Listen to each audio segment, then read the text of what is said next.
Halo semua, bertemu lagi dengan saya Mas Ayu untuk pengenalan pola. Ini adalah video ketiga dari modul pendahuluan, di mana kita akan membahas apa bedanya supervised dan unsupervised classification. Pada video sebelumnya, pattern recognition yang terbaik itu jika yang mirip dengan apa yang dilakukan manusia. Nah, pattern recognition sendiri ini mempelajari bagaimana mesin dapat mengobservasi lingkungannya.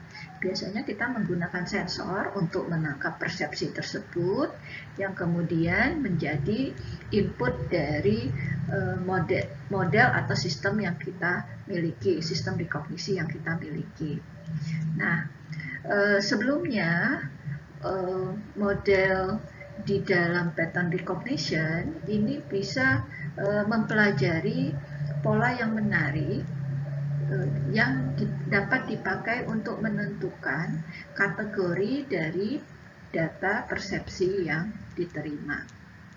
Nah, teknik untuk membangun model klasifikasi ini bisa kita bedakan, ada yang supervised dan ada yang unsupervised.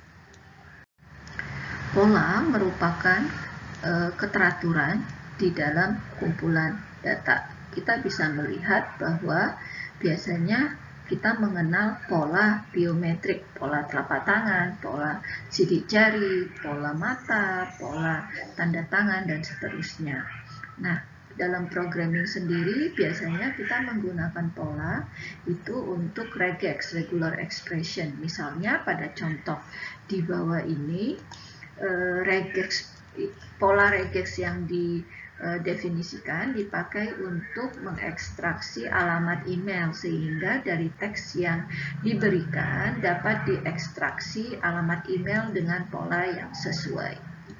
Kelas atau kategori pola ini bisa didefinisikan sebagai kumpulan objek yang mirip tapi tidak harus identik. Misalnya, kelas mahasiswa, kalian merupakan mahasiswa yang memenuhi pola mahasiswa, tetapi objek-objek di dalamnya tidak harus sama persis, hanya memiliki pola mahasiswa saja.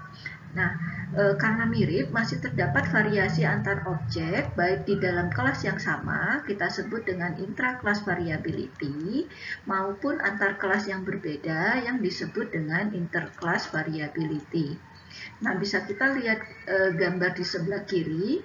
Problem dalam klasifikasi akan menjadi lebih kompleks ketika variasi intra-kelas atau di dalam kelas yang sama itu tinggi variasinya, dan variasi antar kelas itu malah rendah.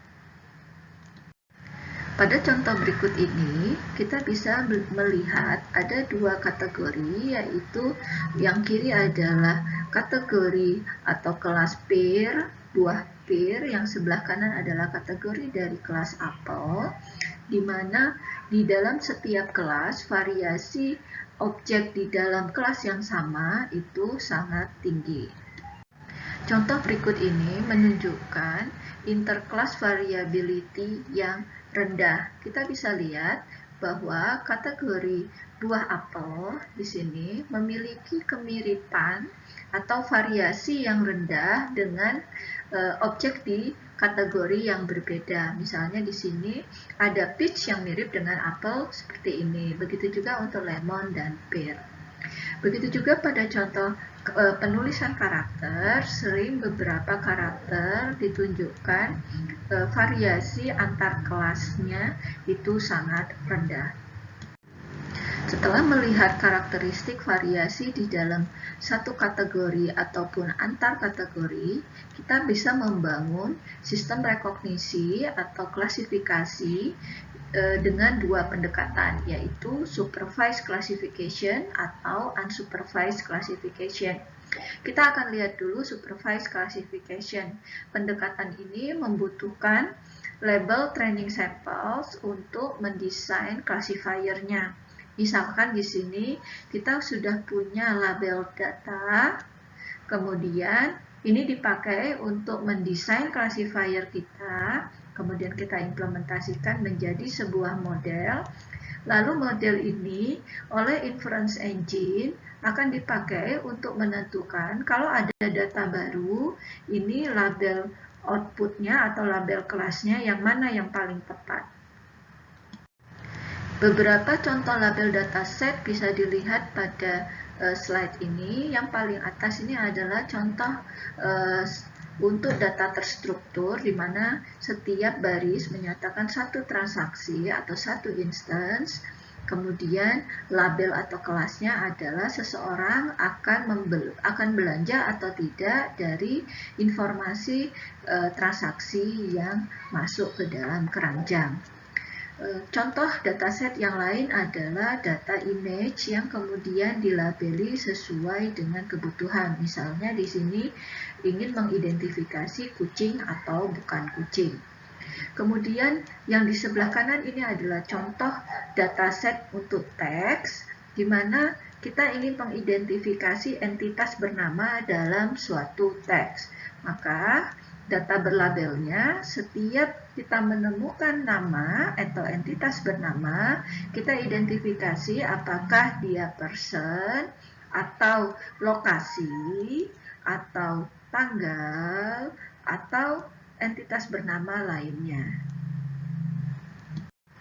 Nah, persoalan dari supervised classification itu adalah dibutuhkannya training samples.